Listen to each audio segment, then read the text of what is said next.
Hello everyone, Partha academy के इस YouTube channel पर मैं वरुण सक्सेना आप सभी का स्वागत करता हूं। हम इकोनॉमिक्स का सेक्शन डिस्कस कर रहे थे। इकोनॉमिक्स के सेक्शन में ये हमारा 4th लेक्चर है। पहले सेक्शन में हमने व्हाट इज़ इकोनॉमिक्स डिस्कस किया, फिर हमने आइडियोलॉजीज़ के बेसिस पर इकोनॉमिक्स के अलग अलग पार्ट को समझा, और 4th लेक्चर में हमने 3rd लेक्चर में हमने नेशनल इनकम को देखा था कि जीडीपी, जीएनपी, एनडीपी और एनएनपी क्या होता है। आज हम जो मेजरली शुरू करने वाले हैं वो हमारा टॉपिक है बैंकिंग सिस्टम। ठीक है, तो आज हमारा जो टॉपिक बनेगा वो क्या बनेगा? बैंकिंग बनेगा। आपके सिलेबस में बैंकिंग आरबीआई के फॉर्म में दिया है। हम पूरे बैंकिंग सिस्टम को बेस से डिस्कस करेंगे कि बैंकिंग सिस्टम होता क्या है। तो पहले बैंकिंग सिस्टम को समझने से पहले हमें ये नीड समझने की है कि बैंक्स क्या होते हैं। अगर हमें एक बार समझ में आ गया बैंक्स क्या होते हैं तो फिर हम बैंक की वर्किंग पर समझ पाएंगे और उसके बाद हम आरबीआई की वर्किंग को समझ पाएंगे। ठीक है, तो पहले समझते हैं बैंक क्या है। बैंक समझने के पहले एक नीड समझिए। मान लीजिए एक व्यक्ति ए है, एक व्यक्ति बी है। ठीक है, ए के पास एक फंड है। ठीक है, मान लीजिए ए के पास फंड है 10 CR का, एक एग्जाम्पल के लिए। ठीक है, बी के पास एक आइडिया है। ठीक है, बी के पास एक आइडिया है, जिस आइडिया पर इन्वेस्ट करके हम प्रोडक्टिविटी को क्या कर सकते हैं? इंक्रीज कर सकते हैं, प्रोडक्शन को बढ़ा सकते हैं। फॉर एग्जांपल मान लीजिए एक फैक्ट्री लगाने का आइडिया है। अब इन दोनों के पास एक मेजर समस्या क्या है कि ए के पास फंड तो है बट ए के पास कैपिटल फंड तो है बट आइडिया नहीं है। दूसरी तरफ अगर हम बी की बात करते हैं तो बी के पास आइडिया है बट फंड नहीं है। तो अब अगर ये और ये मिल के काम करें तो प्रोडक्शन हो सकता है, जीडीपी बढ़ सकती है। जो हमने नेशनल इनकम लास्ट सेक्शन में पढ़ा था कि अगर हमको नेशनल इनकम को इंक्रीज करना है तो हमें क्या करना पड़ेगा? इन्वेस्टमेंट करना पड़ेगा। तो अब उस केस में ए और बी अगर मिल के काम करते हैं तो इन्वेस्टमेंट होगा, इन्वेस्टमेंट होगा तो प्रोडक्शन होगा, और प्रोडक्शन होने पर ही जीडीपी या नेशनल इनकम क्या होगी? बढ़ेगी। बट द इश्यू इज कि ए को बी पर ट्रस्ट नहीं है और बी को ए पर ट्रस्ट नहीं है। ठीक है, मान लीजिए ए ने बी को पैसे दिए और बी ने इन्वेस्ट किया ही नहीं, कुछ डिफॉल्ट कर दिया, पैसा लौटाया ही नहीं। तो इन दोनों के बीच एक ट्रस्ट डेफिसिट है। इस ट्रस्ट डेफिसिट को रिमूव करने के लिए एक इंस्टीट्यूशन बनाया गया, जिस इंस्टीट्यूशन को हमने क्या बोला? बैंक। ठीक है, अब बैंक क्या काम करता है? बैंक ए से लोन को या इस कैपिटल को डिपॉजिट करवाता है। ठीक है, और जब ये ए से फंड को डिपॉजिट करवाता है तो इन रिटर्न इसको कुछ इंटरेस्ट देगा। एक एग्जाम्पल के लिए माने ये जैसे सेविंग अकाउंट पे 3.5% का इंटरेस्ट मिल रहा है तो ये इसको 3.5% का इंटरेस्ट देगा। ठीक है, दूसरी तरफ जब इसके पास फंड आ गया तो ये बी को क्या करेगा? ये बी को लोन प्रोवाइड करेगा। ठीक है, और बी को ये लोन देगा एग्जाम्पल के लिए माने 12% पर। तो बैंक ने ए से डिपॉजिट करवाया, उसको इंटरेस्ट दिया 3.5% का। ए को जब लोन दिया तो लोन कितने पर दिया? 12% पर। जो बीच का वेरिएबल अमाउंट है 12 और 3.5 का, मतलब जो 8.5% है वो बी का क्या हो गया? प्रॉफिट हो गया। और यही जो बैंक है ये क्या कहलाएगा? ये एक 8.5% के प्रॉफिट पर वर्क करेगा। ठीक है, अब बैंक क्या काम कर रहा है थोड़ा समझना है। बैंक ए से पैसा डिपॉजिट करा रहा है और बी को पैसा दे रहा है, मतलब ये फाइनेंस के इंटरमीडियरी का काम कर रहा है। पहले ए और बी के बीच कोई नहीं था, अब ए और बी के बीच एक बैंक है जो क्या काम कर रहा है? फाइनेंशियल इंटरमीडियरी के बीच काम कर रहा है। तो बैंक्स क्या हुए? बैंक्स हुए financial intermediary which mediate between the depositor and the creditor. जो लोन पैसा जमा कर रहा है उसके बीच और जो लोन ले रहा है उसके बीच जो फाइनेंशियल इंटरमीडियरी हैं वो इंस्टीट्यूशंस क्या कहलाते हैं? बैंक कहलाते हैं। अब सवाल आया कि सर ए को तो बी पर ट्रस्ट नहीं था तो ए बी को पैसा नहीं देगा, लेकिन ए को बैंक पर भी तो ट्रस्ट नहीं है, तो बैंक पे पैसा जमा क्यों करेगा? फिर से एक सवाल वही आया। तो उस केस में गवर्नमेंट ऑफ इंडिया ने क्या बोला कि इस बैंक की रिस्पॉन्सिबिलिटी या कौन सा इंस्टीट्यूशन बैंक की तरह वर्क करेगा, इसके लाइसेंसिंग का काम कौन करेगा? आरबीआई। ठीक है, इसके लाइसेंसिंग का काम कौन करता है? आरबीआई। और आरबीआई जो है वो एक एपेक्स इंस्टीट्यूशन माना जाएगा बैंकिंग सेक्टर में, जो इंडिया के अंदर जितने भी बैंकिंग की फंक्शनरीज हैं उन सारे इंस्टीट्यूशंस को रेगुलेट करेगा, उनको लाइसेंस प्रोवाइड करेगा, या अगर उनको फंड की रिक्वायरमेंट होती है तो ये उनको फंड भी प्रोवाइड करेगा। हम देखते हैं आगे। तो आरबीआई क्या हो गया? पहली चीज कि आरबीआई जो है वो बैंकिंग सेक्टर का एक एपेक्स इंस्टीट्यूशन है। ठीक है, एपेक्स इंस्टीट्यूशन है बैंकिंग सेक्टर में, कि ये बैंकिंग सेक्टर को पूरा का पूरा क्या करता है? रेगुलेट करता है। ठीक है, यहां तक कोई कंसर्न नहीं। आगे देखते हैं। आरबीआई के अगर थोड़े फॉर्मेशन की बात देखी जाए और थोड़ा आरबीआई का हिस्टोरिकल फिनोमिना देखा जाए तो आप देखेंगे कि आरबीआई का जो एस्टैब्लिशमेंट हुआ था वो 1921 में कुछ अलग बैंक के फॉर्म में हुआ था। ठीक है, जिसको हम उस वक्त इंपीरियल बैंक ऑफ इंडिया कहते थे। ठीक है, तो 1921 में जब आरबीआई का एस्टैब्लिशमेंट हुआ तो उस वक्त वो आरबीआई नहीं कहलाता था, उस वक्त वो कहलाता था इंपीरियल बैंक ऑफ इंडिया। ठीक है, कब एस्टैब्लिशमेंट हुआ था? 1921 में एस्टैब्लिशमेंट हुआ था इसका। ठीक है, जब 1921 में इसका एस्टैब्लिशमेंट हुआ, ठीक है, तो उस वक्त इसके जो सेंट्रल बैंक है, ये सेंट्रल बैंक के रूप में उस वक्त काम कर रहा था। ठीक है ना। इसके बाद 1926 में, ठीक है, 1926 में एक रॉयल कमीशन बनी। ठीक है, 1926 में क्या हुआ? एक रॉयल कमीशन बनी on Indian currency and finance. ठीक है, ऑन इंडियन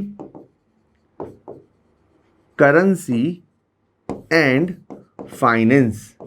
ठीक है, 1926 में एक रॉयल कमीशन बनी थी इंडियन करेंसी एंड फाइनेंस के नाम पर, जिसको हेड किसने किया था? हिल्टन यंग ने। ठीक है, जिसको हेड किया था हिल्टन यंग ने। और इन्होंने रिकमेंड किया कि हमको किसका फॉर्मेशन करना चाहिए? आरबीआई के फॉर्मेशन को इन्होंने क्या किया था? रिकमेंडेशन दी थी। तो कब दी? 1926 में royal commission for Indian currency and finance बनी, जो हिल्टन यंग ने हेड की थी। इन्होंने बोला कि भाई एक आरबीआई का जो है वो क्या होना चाहिए? एस्टैब्लिशमेंट होना चाहिए एज अ सेंट्रल बैंक। ठीक है, इनकी रिकमेंडेशन में 1934 में, ठीक है, आरबीआई एक्ट लाया गया। ठीक है, रिजर्व बैंक ऑफ इंडिया का एक एक्ट लाया गया, और इस एक्ट के बेसिस पर हमने 1 अप्रैल 1935 में आरबीआई का एस्टैब्लिशमेंट देखा।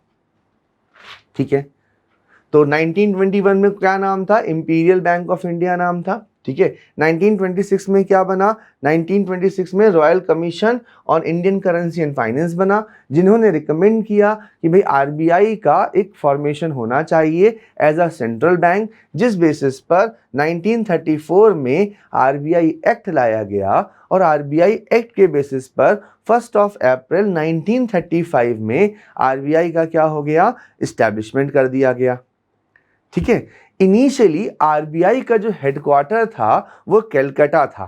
ठीक है, याद रखना है 1937 में आरबीआई का हेडक्वार्टर कलकत्ता से कहाँ शिफ्ट किया गया?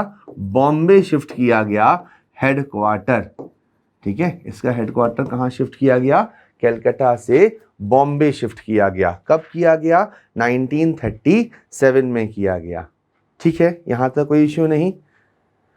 इसके बाद 1948 में देखिए, इनिशियली क्या था? इनिशियली इंडिया और पाकिस्तान तो एक थे, तो RBI was a central bank for the India as well as for Pakistan. India के लिए भी सेंट्रल बैंक था और पाकिस्तान के लिए भी सेंट्रल बैंक था। 1948 में इसको पाकिस्तान के हेड बैंक सेंट्रल बैंक से खत्म कर दिया गया और आरबीआई सिर्फ किसका सेंट्रल बैंक रह गया? अब सेंट्रल बैंक फॉर इंडिया, ठीक है, 1948 में। और 1949 में आरबीआई का नेशनलाइजेशन कर दिया गया, ठीक है, ये याद रखिएगा। इसका नेशनलाइजेशन कब किया गया? 1949 में किया गया। नेशनलाइजेशन का मतलब क्या हुआ कि आरबीआई की जो 100% ओनरशिप है वो किसके पास आ गई? अब गवर्नमेंट ऑफ इंडिया के पास आ गई। तो ये क्रोनोलॉजी थोड़ी सी याद रखनी है। 1921, 1926, 1934, 1937, 1948 और 1949। स्पेसिफिकली 1949 में क्या देखा हमने? हमने 1949 में आरबीआई का एक नेशनलाइजेशन होते देखा, ठीक है। आई गेस यहां तक कोई डाउट नहीं होगा।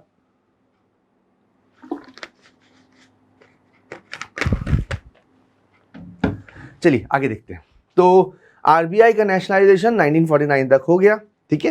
1949, 1937 ये सेक्शन हमारा हो गया। अब कुछ आरबीआई के गवर्नर से रिलेटेड अगर हम बात करें, ठीक है, तो आरबीआई के पहले गवर्नर, ठीक है, कौन थे? ओ स्मिथ, सर ओ स्मिथ, ठीक है, जो कौन थे? आरबीआई के फर्स्ट गवर्नर थे, ठीक है। ये फैक्ट याद रखिएगा कि आरबीआई के फर्स्ट गवर्नर कौन है? आरबीआई के फर्स्ट गवर्नर जो हैं वो हमारे ओ स्मिथ हैं, ठीक है।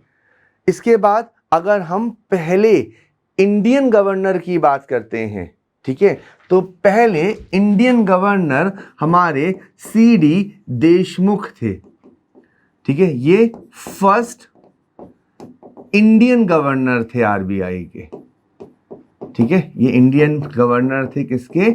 आरबीआई के। तो ये फैक्ट भी याद रखिएगा कि अगर पूछा जाए कि first Indian governor of RBI कौन है, तो first Indian governor of RBI कौन थे? सीडी देशमुख थे।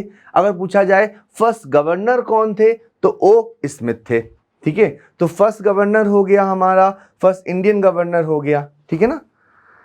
नेक्स्ट इज, अगर पूछा जाए कि सबसे लॉन्गेस्ट सर्विंग गवर्नर कौन थे, तो याद रखना है सबसे longest serving governor Rama Rao ji थे। तो मिस्टर रामा राव जो जी थे वो लॉन्गेस्ट सर्विंग गवर्नर थे, ठीक है, ठीक है। तो लॉन्गेस्ट कौन हो गए? रामा जी। तो रामा राव जी हमारे कौन हो गए?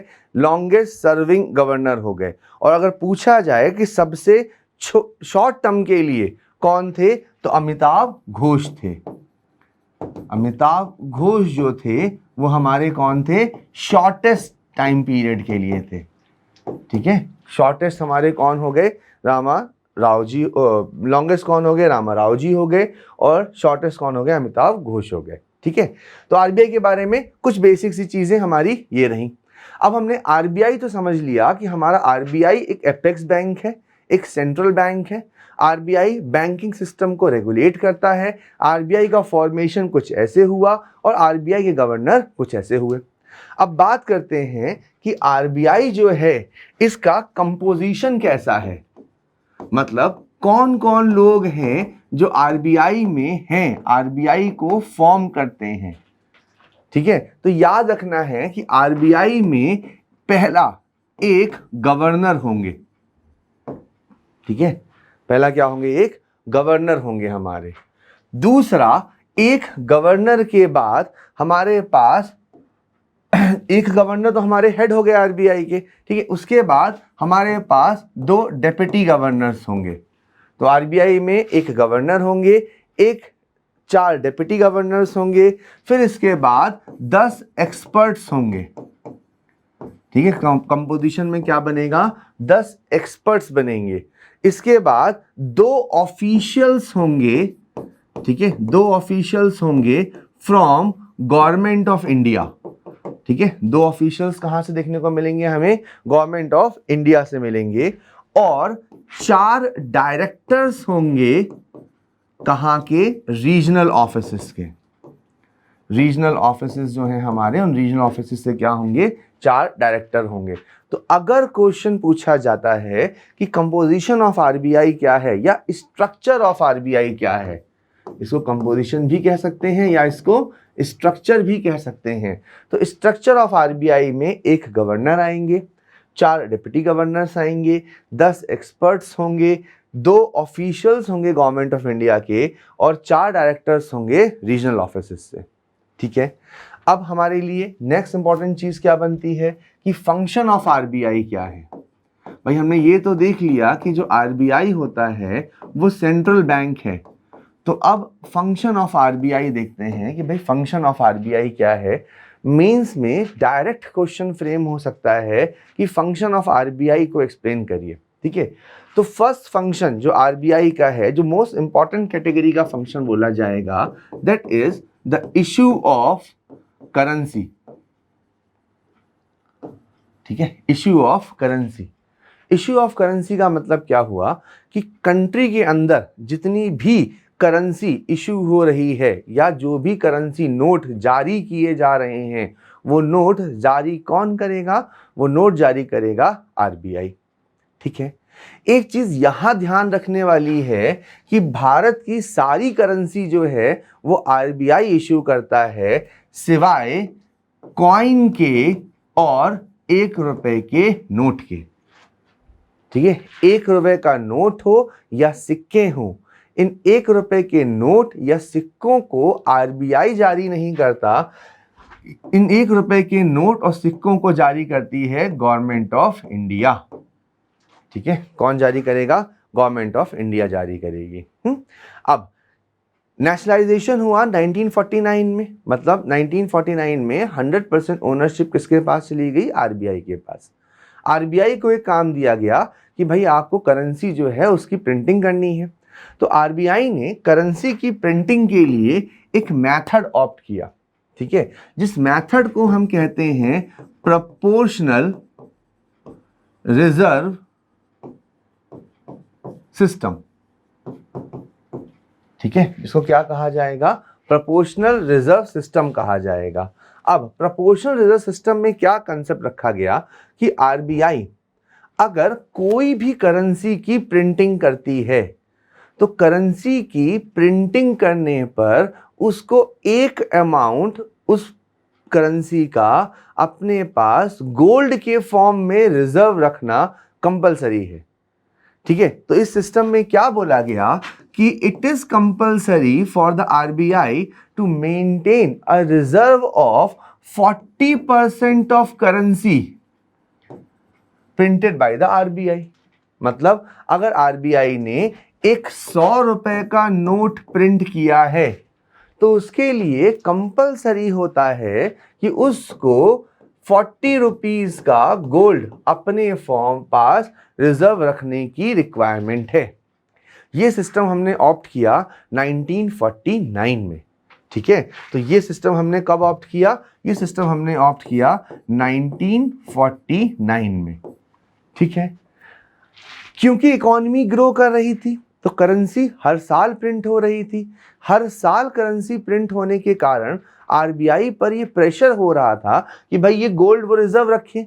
अब गोल्ड जो हम रिजर्व रख रहे हैं वो कुछ परफॉर्म तो कर नहीं रहे, मतलब उससे कुछ प्रॉफिट तो अर्न हो नहीं रहा है। तो हमने इस सिस्टम को बदल दिया। ठीक है, और कब बदला? हमने इसको बदला 1956 में। और 1956 में हम एक नए सिस्टम के साथ आए जिसको हमने बोला मिनिमम रिजर्व सिस्टम। ठीक है, मिनिमम रिजर्व सिस्टम को हमने कब ऑप्ट किया? 1956 में ऑप्ट किया। ठीक है, और क्या बोला गया इस सिस्टम के अंडर कि अगर आरबीआई एक मिनिमम रिजर्व मेंटेन करती है, ठीक है, और कितना मेंटेन करती है? 515 करोड़ का अगर वो रिजर्व मेंटेन करती है तो उस केस में वो अनलिमिटेड करेंसी क्या कर सकती है? प्रिंट कर सकती है। ठीक है, अब ये जो अनलिमिटेड करेंसी प्रिंट करने का राइट मिला वो कब मिला? जब 515 करोड़ का रिजर्व मेंटेन हो जाएगा। याद रखना है इस 515 करोड़ में 115 करोड़ रिजर्व मेंटेन करना था गोल्ड फॉर्म में और 400 करोड़ का रिजर्व मेंटेन करना था फॉरेन करेंसी के फॉर्म में। ठीक है, 1957 में हमें रियलाइज हुआ कि ये 515 करोड़ भी क्यों मेंटेन करना है। तो 1957 में हमने सिस्टम तो मिनिमम रिजर्व सिस्टम ही रखा, बट इसको 515 करोड़ से रिड्यूस करके हमने कितना कर दिया, 200 करोड़ कर दिया। मतलब after maintaining a reserve of 200 crore RBI has the power to issue the unlimited currency। और ये 1957 से आज तक चलता आ रहा है। ठीक है, अब 200 करोड़ में क्या होगा, 115 करोड़ का गोल्ड रखना कंपलसरी है और 85 करोड़ की फॉरेन करेंसी मेंटेन करना क्या है, एसेंशियल है। तो अगर प्री में क्वेश्चन पूछा जाए कि भाई हम जो आज करेंसी प्रिंट करते हैं वो करेंसी कौन से मेथड से प्रिंट होगी, तो याद रखना है हमारा जो मेथड आज अप्लाई हो रहा है हम उसको मिनिमम रिजर्व सिस्टम कहते हैं। ठीक है, आई गेस इसमें कोई समस्या नहीं होगी। चलिए आगे देखते हैं। तो पहला फंक्शन क्या हुआ हमारा, प्रिंटिंग ऑफ करेंसी। ठीक है, दूसरा बैंकिंग का फंक्शन हुआ या आरबीआई का फंक्शन हुआ बैंकर्स टू द गवर्नमेंट। ठीक है, दूसरा फंक्शन क्या हुआ, बैंकर्स टू द गवर्नमेंट। ठीक है, अब एक चीज समझना है, बैंक क्या थे, हमने पहले देखा अभी कि बैंक वो इंस्टीट्यूशन है जो फाइनेंशियल इंटरमीडिएरी का काम कर रहे हैं। ठीक है, ये देखा। एक दूसरी चीज, बैंक एक और काम करते हैं, जैसे मेरे अकाउंट में या आपके अकाउंट्स में जो फंड है उस फंड को अगर हमें खर्चा करना है, एक्सपेंडिचर करना है, तो वो बैंक हमारा एक्सपेंडिचर कराएंगे। और अगर हमें कोई पैसा रिसीव करना है तो वो पैसा भी कौन करेगा, बैंक करेगा हमारा। तो ये हमारा बैंक हो गया।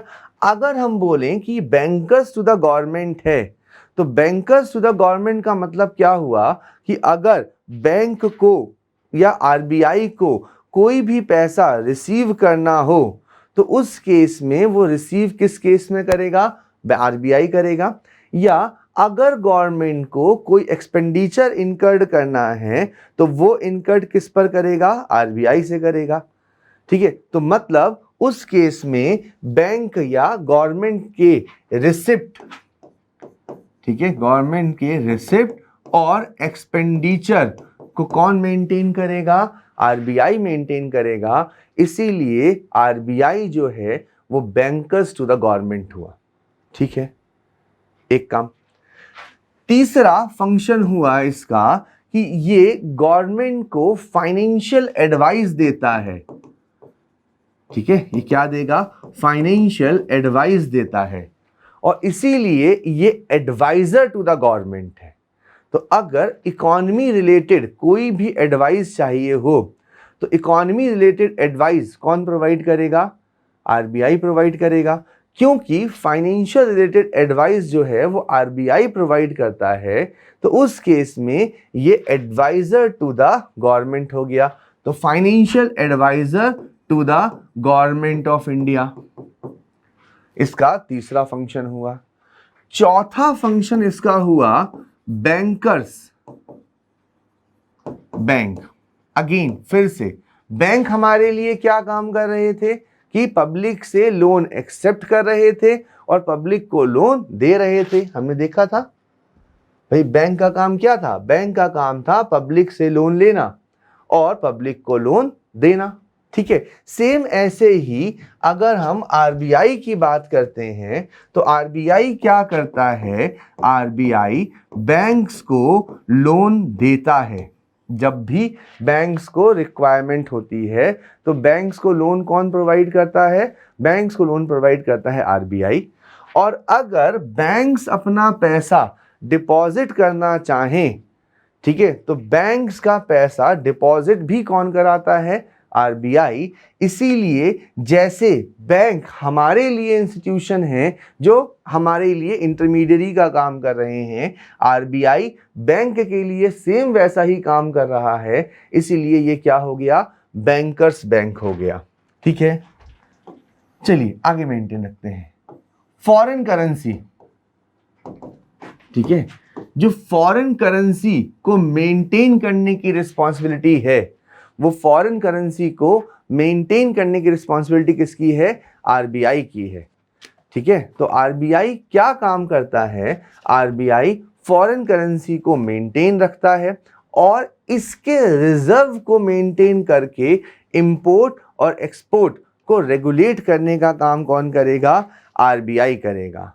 ठीक है, तो आरबीआई जो है वो आपका एक आप कह सकते हैं फॉरेन करेंसी का रेगुलेटर या गार्जियन है। ठीक है, इसका नेक्स्ट काम हमारा क्या होता है कि it regulate the banks with in the country.